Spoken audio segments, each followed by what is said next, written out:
Hey folks, Nintendo here. Today we're back with tips to load out essentials in DayZ. These are items I'd recommend looking out for each run before leaving the early game zones and continuing on with your journey. I'll do my best to explain why you need each item and a couple helpful tricks along the way. You're going to need a backpack. Backpacks have become more rare in recent patches. There are a few items to look out for that will make getting a backpack early on much easier. In a pinch, there is the makeshift backpack trick. Let's say you haven't found a bag yet and your inventory is full. Grab a piece of clothing and carry it around in your hand for extra space. Once you do find a backpack, you can transfer items into it. If you do find a burlap sack, commonly found in sheds, you've basically got a bag. You'll just need to find some rope, but if you can't find rope, you can go around cutting up clothing to make rags until you have 12 rags to make a rope. Make an improvised bag, then add 3 short sticks from a bush, and just like that, you have a very nice improvised backpack. You could also find a dry sack near some fishing boats. Same deal, if you don't have a rope, cut up clothing for 12 rags until you've got a rope. And there you go, you've got a dry sack backpack. A side note, you can also disassemble this bag when you're done. And if you'd like to make a stash, you could bury that bag with a shovel or a pickaxe. Next, you're going to need a way to carry water. Popular items are water bottles and canteens. One of my favorite methods is a cooking pot. It holds about 2 times the water. You can also boil water with it to purify water such as from streams and ponds. And you can fit items inside the pot, so it virtually takes up no extra space in your bags. Try to carry some backup food to get you through rough times. Food is hard to find as a new player, but once you get some hours under your belt, it gets a little easier. If I find myself in a situation where I've eaten enough food to get my food meter to the white, I'll keep a couple extra cans, such as a can of unknown food as backup. You'll always want some kind of knife on you.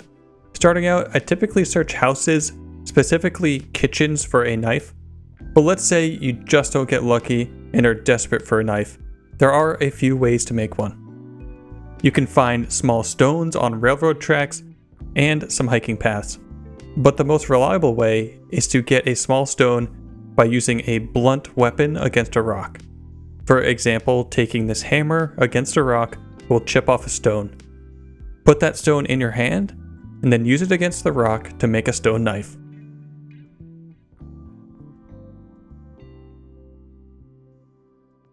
Carry binoculars or an optic to spot players at a distance. One of the best ways to stay alive is by spotting dangerous situations before they happen. If you can't find binoculars, then a scope can also do the job in a pinch. Rangefinders are also a great option and only take a few slots. Add a 9-volt battery in there, and you'll be able to accurately range shots and take your sniping to the next level. Don't underestimate how helpful a compass can be. It takes a long time to memorize maps, even more so the large maps such as Shannar's. Having a compass in a pinch can help you get back on track in the direction you want to go. After all the hours of game time I have, I still find myself busting out the compass every once in a while. I often find I use it most when I'm in a thick wooded area or when the weather is extremely foggy. You'll always need clean bandages or rags to patch up when you're cut. To keep them clean, keep your eye out for disinfectant spray, alcohol tincture, and iodine tincture. After I spawn in and upgrade my clothing, I'll often hold on to my starter t-shirt and cut that up for extra rags. Don't forget, extra rags can be turned into clothing items, the most commonly helpful being rag gloves, face mask, and shoes. Naturally, a pistol will go a long way to defend yourself from enemies, but it's a great tool for dispatching infected in a pinch. My favorite pistol to find early game is an IJ-70 because it only takes 4 slots and you can just spam the gun really fast and take down enemies rushing you. You are also going to need a proper melee weapon for dispatching infected.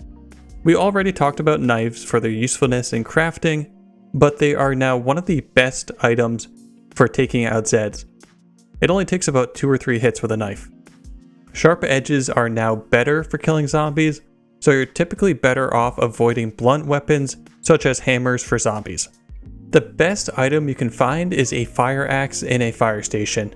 If you have the space to carry one, it will make your experience with infected a whole lot easier.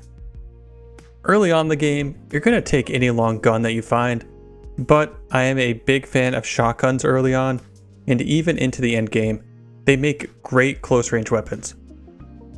The BK-43 is one of those weapons I'll keep on me often my whole life. If you find one, hold on to it. It allows you to use a double shot and shoot 2 shells at the same time. This can often provide enough shock damage to knock out geared players with armor on, and oftentimes even enough health damage to outright take them back to the coast. Load up on any ammo and mags you find. You never know what kind of weapons you'll find later in your life. If you're running low on space and you have some empty mags, load them up with loose rounds and save a slot or 2. Don't underestimate collecting the caliber 22 ammo.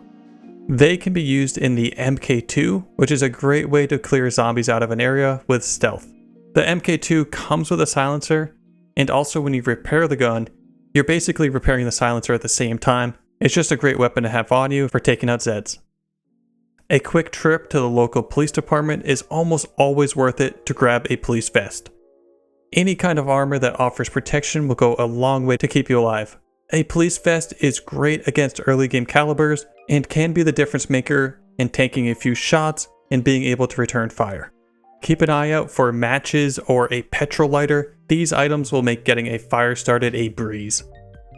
Getting caught in the rain can get you soaked, drop your temperature, and lead to getting you sick.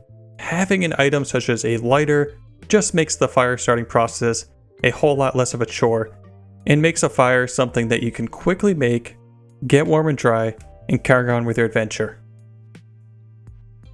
Be on the lookout for gloves to protect your hands. Gloves can prevent you from getting sick, often caused by eating with bloody hands. You can only get bloody hands after skinning with no gloves on. Gloves will also allow you to do things like slide down ladders without the fear of getting your hands cut. Although gloves are pretty common, you can also craft gloves easily with 2 rags. Seek out clothing with colors that offer some sort of camo, warmth, and backspace.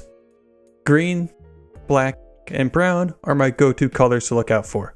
In most cases, the warmer the clothing, the better. One of my favorite clothing to grab are hunter pants and a hunter jacket, often found naturally at hunting cabins and hunting stands. It offers great camo, a decent amount of warmth, and a ton of space. If you did make it this far, leave a comment with a simple hello. Subscribe to the channel and snipe the like button. Follow me on Twitch to catch me live. Thank you and have an awesome day. Peace.